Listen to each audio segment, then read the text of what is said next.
What's going on, guys? So today we have a surprise. We got ourselves a Kamado Joe. The 1150 is going to take a break for a little bit, mainly because we've been using this thing back to back to back. I mean, you guys seen the videos, and there's some videos that, there's some cooks that we don't even use. That we don't upload on YouTube, but we use the 1150 a lot. So we decided, you know what? I like offset. I like the old offset smoker that I had. Love the flavor of it. It was great. It's just very hard to maintain. So we've been reading up a lot about these ceramic cookers. Said, you know what? Let's go ahead and give it a shot. So we got it, brand new. You got it yesterday Yeah, we got it yesterday. from Lowe's. Yeah, we got it from Lowe's. So we came with this for the racks. Came with this for the ash. Damn dog always there. Anyways, so today we are going to go ahead and do Mexican style wings. This recipe is so easy, anybody can do it. There's only one big change here, and we'll show you guys exactly what we need to do in order to create that South Texas taste. See, a lot of people think that Texas wood is all post oak, live oak, like what we have here. We got live oak right over here. We got live oak. So a lot of folks think that that's what it is, but South Texas region, it's mesquite. Now I'll show you guys what we do to produce that Mexican flavor on chicken wings. You guys will love it. All right, so we'll be back right now. All right, guys.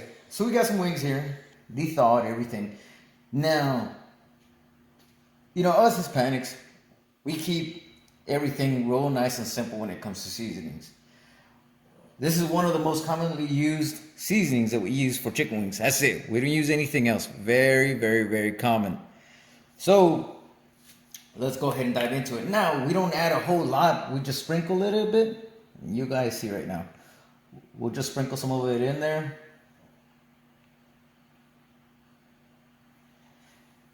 And the thing is that if you try and use this as a rub, it's going to be way too salty. So you just add just a smidge, not a whole lot. We don't want it too salty. So just a smidge. All right, smells real good, man. This is supposed to be like a season all for, for meat. For like beef and stuff like that, which is great. Don't get me wrong, it's fine. But when it comes to wings, this is what we do now. Yeah. So then we'll just rub it in there like this. Spread it out. We don't treat it like a regular rub, because if you try and do like a coat of rub, it's going to be way too salty. So we like to spread it out a little bit, just like that. See that? There you go. So I think the other day we tried to treat the wings like this seasoning like a rub, and it was way too salty. It was still great. It still got a lot of flavor and everything, but what's it called? It was just too salty. So okay, so now that we got this going, what we're gonna do is we're gonna do this right here. There we go. We're gonna try and make this into. Oh, okay. This bone is broken. I'm not sure if you guys can tell, but this thing is broken. So let's go ahead and see if this one can go. There we go. There we go. There we go. I don't know the science behind doing this. Us Hispanics, we're very, very traditional when it comes to how we do our things. And we've done this for years and years and years. And one of the things that we notice is that if we end up cooking it like this, it ends up puddling a little bit here. Or if you do it this way, it'll puddle up, a lot of the juices. Supposedly they say that increases the flavor. I don't know it. I don't know if that's true or not, but this is the way that we do it. So let's go ahead and, before I forget, since we do have a ranch, we have an abundance of mesquite. We just so happen to have this little log right there. It's not, normally we would use huge logs for fire and everything, but we've heard that these Kamados, they don't need a whole lot of wood, so we're just gonna go with this piece of wood right here, this mesquite. All right, so we'll go ahead and start the fire and see how we do. Hey guys, so now we get the fire going. Now I'm not sure what you guys use. I've seen some people use blocks and stuff like that. I like to use fat wood. I'm not sure if that's, not the standard or whatever, but we have an abundance of it as well. So we like using it. Might as well. It goes away. All that smell and stuff like that. It usually goes away once the fire is lit up real good. Now I didn't use a whole lot of charcoal because it's not going to be a long cook or anything like that. So we'll see how it goes. So we got the mesquite right there too. And once the coals finally get up and running, we'll go ahead and start putting everything else in. We'll put the heat deflectors in. We'll put everything else in, and we're gonna do smoking of it, and then we'll get a little bit of char towards the end. All right, guys. See you then. All right, guys. So the charcoal is going. The fat wood is no longer there. You can't smell any of that stuff or anything like that. So it's getting up there. We're still gonna give it some more time. And we got the lower band open right here, how you all can see. Yeah, we got everything open there. It's pretty awesome. We're ready to go. Well, almost ready, but yeah, we got it going. Yeah. So this mesquite flavor, this mesquite smoke, if you guys never had that, it's really strong, right, baby? Yeah. It's pretty strong, so that's why you can only do it on short cooks. Some people do it on briskets, but it's a little overpowering. So we'll touch base back with you guys once everything's done. All right, guys. So we got our accessory rack in. We're gonna go ahead and put the heat deflectors. The fire's already rolling, so one of the things that we need to do is put the heat deflectors, well, we're gonna leave it open up just a little bit like this. All right, very important. We need to leave them as is so that the dome can get some temperature. Just like an oven, you have to preheat it, right, to get to the right temperature. Exactly. Just like that.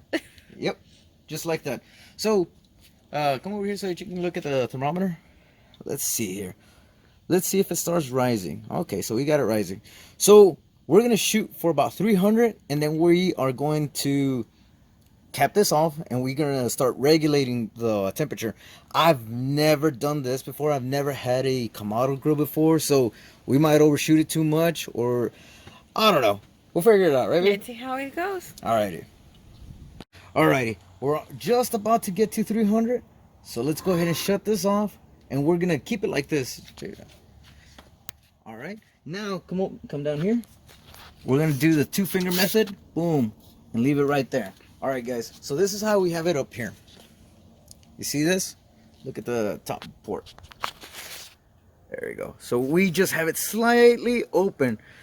So the temperature is still going to rise up from my understanding. And then it's going to start dropping slowly. We're going to aim for about 275 or so, give or take. And then we'll put the wings in, and we'll see how she does. So we are at 250. And I forgot to put these things on, man. Let's go ahead and put them on. This is a brand new smoker to us, man. So forgive me if I forget some of the stuff. Pellet smoking kind of spoiled us a little bit because we don't have to do a whole lot of work. But it stayed at 250 for a bit, and it should raise up here in a little bit too. So we'll see how she does. So we are at about 280. We had to raise up these holes. Point out at the holes. We had to open up these vent holes and the bottom one to about a 3-finger width, and the reason being is because it didn't want to get to 275, 280. Did not want to do it. It's cold and it's windy right now, so but we got a barbecue, right? It's football Sunday. All right, so let's go ahead and put the wings in. All right, let's go ahead and put these in. There you go.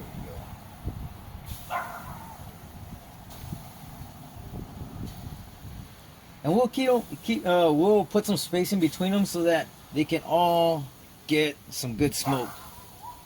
Remember, this is mesquite, so it's pretty strong.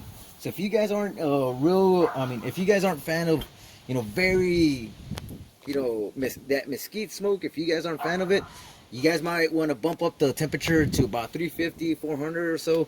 We like to keep, we like to get some of that smoke in there, and then we'll sear it. That smoke is really smelling real good, right? Yeah, it smells really good. Us South Texas people, we love mesquite. We use it on everything. Hell, some people use it on brisket, for about 19 hours. I don't know how. I mean, that to me, it's a little bit too much, but some people do it. Yeah. But mesquite is pretty good, right? Yeah, it's pretty good. And we got a lot of mesquite here in the ranch, so it gives us a good excuse to go ahead and start using it. All right, guys, we'll be back here. All right, folks. So, we are still at about 275. I think that's what it is. Here's the settings for the cap that we have, and the 3-finger at the bottom. Now, I want to point this out. This is not the Kamado Series 2 or the 3. This is the base one that you get from Lowe's. The one that's $749, I believe. I don't see a whole lot of YouTube videos regarding this Series 1. I'm not sure if it's because a lot of people end up just going straight to the Series 3. I think that's what it's called. Either way, one of the first things that I noticed, it didn't have this little latch or the air assist in the back, and that's fine. I don't need all of that. We just need a ceramic cooker, do what it's got to do. And the great thing about the Kamado Joe is that even for the Series 1, they still have like accessories that you can still add onto it. So that's fantastic. So I just want to point that out. And we got to learn this ceramic cooker a little bit. I thought the 2-finger method with the thing barely open, it would go straight 250, 275, but that wasn't the case. Right now, I think it's like 42 degrees with the wind blowing. It's a bit chilly for South Texas, so maybe that has to do with it. I don't know, but you can still see that it's around the 270, 272, give or take. Either way, we'll give it a little bit more time so that the wings can absorb that smoke, and then we'll pull off the heat deflectors, and we're gonna go ahead and do direct sear to go ahead and finish them off and get it going. All right, folks, it's windy. The wind is picking up a lot. The temperature is still around 280 or so, give or take. I had to drop this down some. Same thing with this. Kept it at 2 fingers now. The temperature actually rose up to about 310 or so, and once I made this adjustment, everything started coming down real good. So, we're still learning this thing. Just my experience, it's about 42 degrees with the wind blowing quite a bit. So, we'll touch base with you guys here in a little bit. Let's go ahead and take a peek of this. All right. Okay, they're getting some color. All right, so we'll give it a little bit more time. And then we'll do, oh man, that smells real good. Okay, so we'll give it a little bit more time, and then we'll start doing the searing. All right, guys, so it's at 275. It's been holding there for a bit. Let's go ahead and take a look. See, oh hell yeah. Wow, it looked pretty. All right, so let's go ahead and take them off. And we're gonna do a direct sear on these. We just need to get these off. Smells good. Right? Smells good? Yeah, it smells really good. It's a little sticky here. Okay.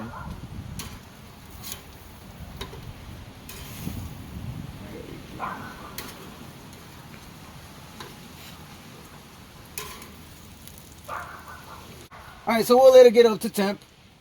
And another thing that we're going to do is we're going to open this up and open this up so that the temperature can start climbing up. I want to say maybe about 400, 450 or so. And then we can go ahead and start searing. Alright, guys? Alrighty. Let's go ahead. Alright. So now, oh man, it feels nice and warm, right? Yeah. It's cold. It's pretty cool. Alright, let's put this in here.